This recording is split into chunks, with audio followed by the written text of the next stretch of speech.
lately Axie Infinity has been dropping news like crazy, and does anyone know what Jinx does in Axie Infinity? I know. Jinx prevents affected Axie from landing a critical hit for the next round. Sit down, shut up, you stupid. Jinx in Axie Origin means that at the end of your turn, your Feathers Axie will take 15 damage, and today we will go through the complete list of what Axie Origin buffs and debuffs actually do. Now, with the help of a couple absolutely amazing individuals that are in my Discord, like Reality, they have helped me put this Excel spreadsheet together to exactly list what Axie buffs, debuffs, and some neutral and summons do.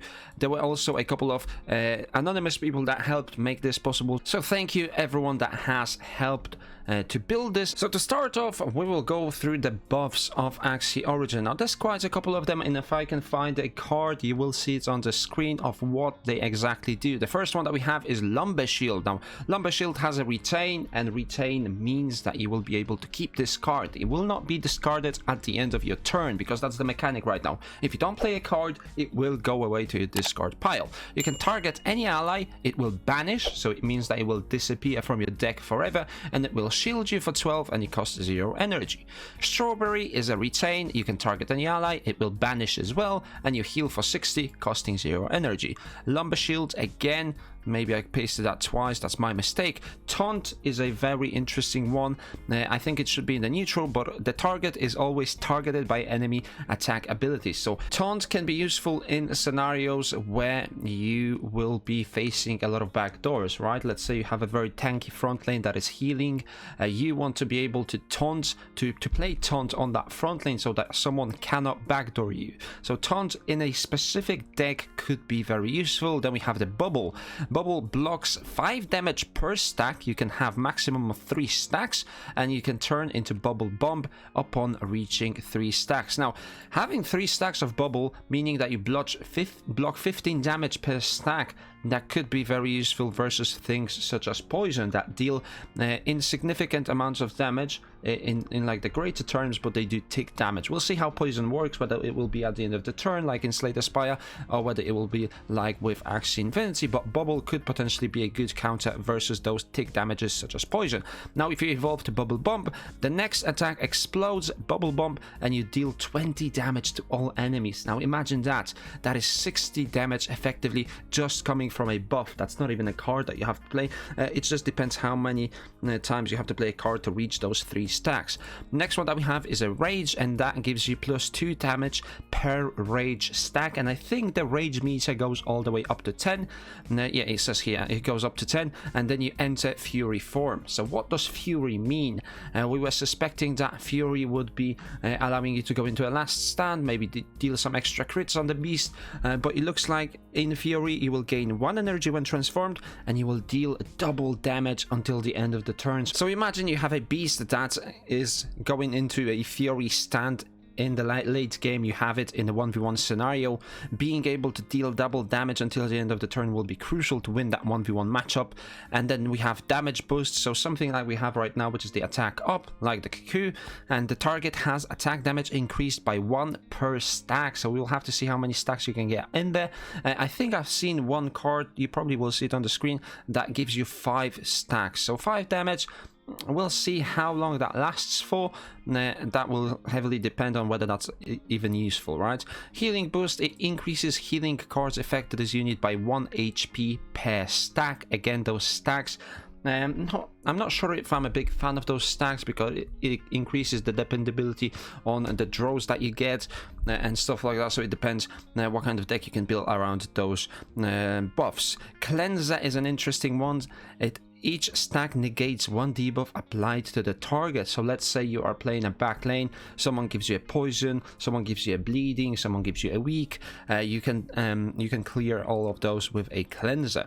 Now Feather, when Axie does a non-multi-hit attack, consume all Feather stacks to deal 2 bonus damage per stack and heal 2 HP per stack for a maximum of 10 stacks. So this seems like a very bird card that has a couple of those feathers stacked up. Maybe you can even get more feathers from runes and charms. We'll have to see about that, but could potentially be something that you might want to explore, especially on something like the back Axie, where you can keep stacking those feathers in a 1v1 scenario and then heal a bit, but also deal that extra damage to try and finish your opponent off. Leaf allows you to regen 5 HP at the end of your turn, and you can have 5 of those. So 25 HP might actually be significant, because we know that every single Axie will have a base health of 320. So that if you take 25 HP from 320, then that works out to be quite significant, especially if you have it on like the mid lane or the back lane, where you can just heal up a little bit, especially if you play like a summon where it takes some of your health. Stealth, the target cannot be targeted directly. If it uses a card, you do remove your stealth. So kind of an invulnerability in that sense, where you use a stealth, people can't backdoor you. Let's say you have a vulnerable back lane or a mid lane, you want to use a stealth on that one, so you can't actually be targeted for the defensive round, but once you want to move into offense, you can remove that stealth and start attacking.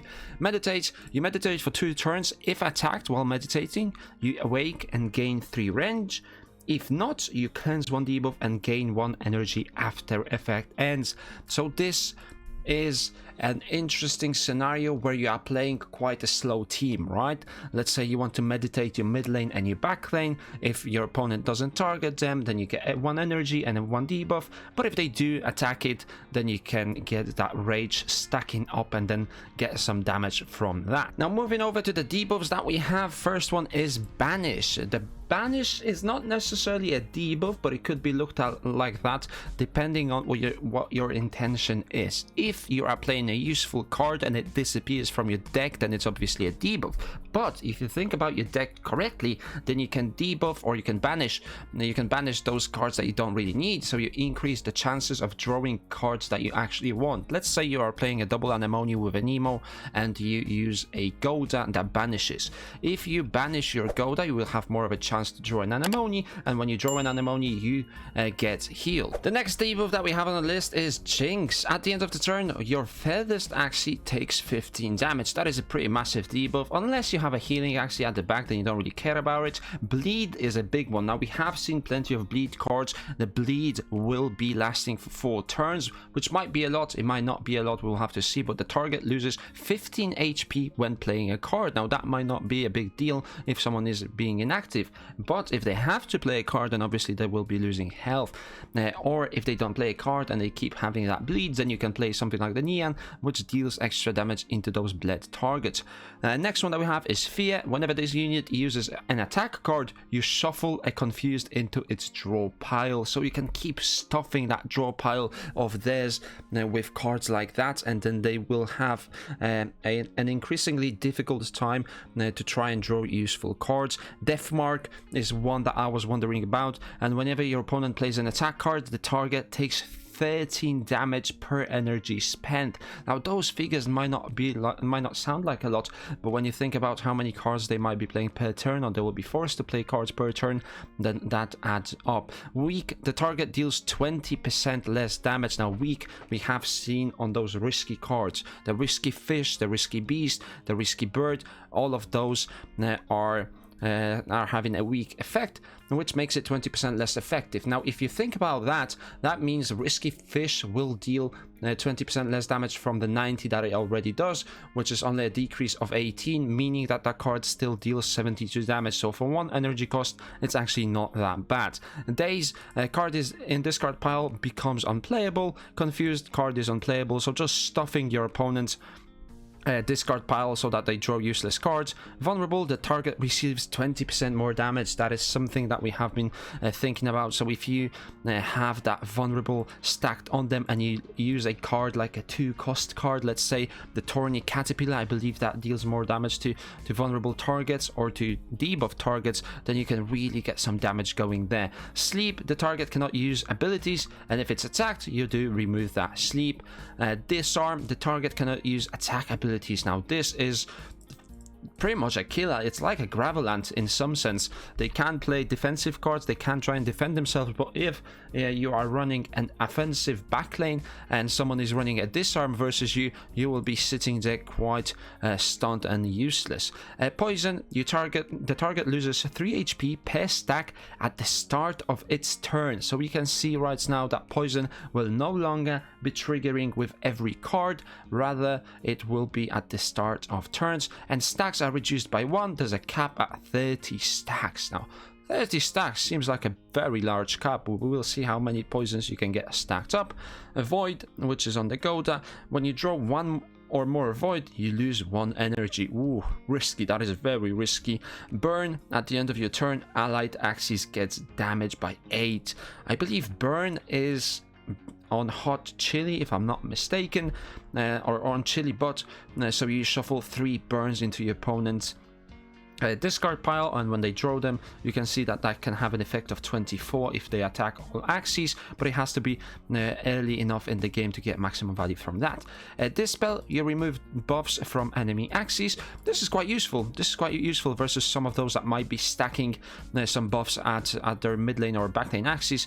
Removing those could be a part of your strategy. Doubt, lessen the healing of this Axie by 20%. Doesn't seem that crucial, but we'll have to see. Jinx, we've already talked about Jinx. Axie, stun, exactly as it works right now. Hex card is unplayable, so another one of those that stuffs your opponent discard and draw pile. And blackmail is actually an interesting one. You apply Taunt to your furthest Axie, and if it's not used, you put it on top of your draw pile. Blackmail kind of work like an eggshell right now, right? So we don't have aroma anymore, but if you use blackmail, then people will attack you because Taunt makes sure that this Axie is attacked. So could be an interesting sacrificial mechanic, right? Where you use the blackmail and then you sacrifice whatever Axie is holding the blackmail to not lose your other Axies. And the last couple that we have is neutral as well as summon. So for neutral, we already talked about Taunt, so making sure that people attack this Axie. Scry is interesting, so the antenna has a scry mechanic. You look at the top cards of your draw pile and you may discard any of them. So let's say you are running a team that is focused heavily on nutcracks, or if it's focused on little owls, you want to get through your deck as quick as you can. So what does that mean? You want to banish your card and you want to discard your cards as quickly as you can, so you can play more nutcracks or little owls, so that you deal more damage with every single cycle of your deck. So Scry will definitely help you to achieve that, and if it's utilized properly, then I think you can cycle through your deck very fast and therefore increase the total damage output from those cards. Goo gives you a Goo card. Now, not really sure what Goo is. Probably could have done a little bit more research on that. And the summons that we have currently, there's only 4. First one is a mushroom. When your turn ends, this mushroom restores 24 HP to your most injured ally and loses 8 health. So we will have to see how much health it starts with initially, but you can see why that could be useful. Just your opponent has to make a decision. Does it attack the summoner or does it attack your main Axie? So there will be some calculations going there. Robin, teammates deal 16 more damage, but you lose 8 health when your turn ends. So again, the same mechanic with those 2 summoners. We will have to see how much health they start with. And then Trunk, 75 HP, and it taunts. Just a simple front laner, like a meat shield that you can just summon if your Axie is in trouble and you don't really have defensive cards on it. You might want to help yourself with a summoner. And then Clover, when your turn starts, randomly grant 1 to 2 leaves to your Axie. So we have already spoken about leaves that has max stacks of 5, and then Clover disappears after 4 leaves are granted. Interesting, very interesting. When it comes to the summoners, I think there's a couple of interesting mechanics that we can use, especially with Trunk and the Taunt. Having 75 health is quite significant because we don't really have many 1 energy cost cards that can clear it. It's only the Risky Fish and the Risky Beast that are capable of clearing a summon like that, especially that it has Taunt and you have to clear it.